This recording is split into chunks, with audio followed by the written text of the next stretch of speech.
નીલયભાઈ ડેડાણીયા, સંગઠન ચેરમેન, શ્રી ઉમિયા માતાજી સંસ્થાન રાજકોટ. શ્રી ઉમિયા માતાજી સંસ્થાન દ્વારા રાજકોટની ભાગોળે ન્યારી નદીના કિનારે જસવંતપુર ખાતે ઉમિયા માતાજીનું ભવ્ય દિવ્ય મંદિરનું નિર્માણ થવા જઈ રહ્યું છે, જેમનું ખાતમુહૂર્ત 13 ડિસેમ્બરના રોજ ગુજરાતના આદરણીય મુખ્યમંત્રી શ્રી ભૂપેન્દ્રભાઈ પટેલના વરદ હસ્તે થવા જઈ રહ્યું છે. આ કાર્યક્રમના અધ્યક્ષ સ્થાને કડવા પટેલના નિજ મંદિર એવા ઊંઝાના પ્રમુખ શ્રી બાબુભાઈ જમનાભાઈ પટેલના અધ્યક્ષ સ્થાને આખો કાર્યક્રમ યોજાઈ રહ્યો છે. આ મંદિર આપણે પિંક બંસી પાણપુર પથ્થરમાંથી બનાવી છે, જે અયોધ્યાનું મંદિર અત્યારે નિર્માણ થઈ રહ્યું છે તે પથ્થરમાંથી, અને આખા મંદિરમાં આપણે લોખંડ કે સિમેન્ટનો ઉપયોગ કરવાના નથી.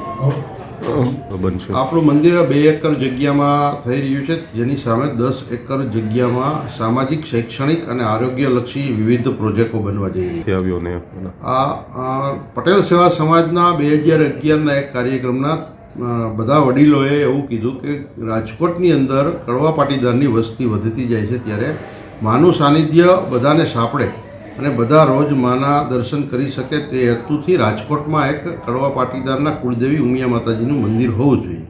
આ માટે પટેલ સેવા સમાજના તત્કાલીન પ્રમુખ શ્રી અરવિંદભાઈ પટેલને તેમની જવાબદારી સોંપવામાં આવી, અને એ જવાબદારીને આગળ વધાવતા તેઓએ શ્રી ઉમિયા માતાજી સંસ્થાનની રચના કરી, અને ત્યારબાદ આ આપણે ખાતમુહૂર્ત સુધી પહોંચી શકીએ.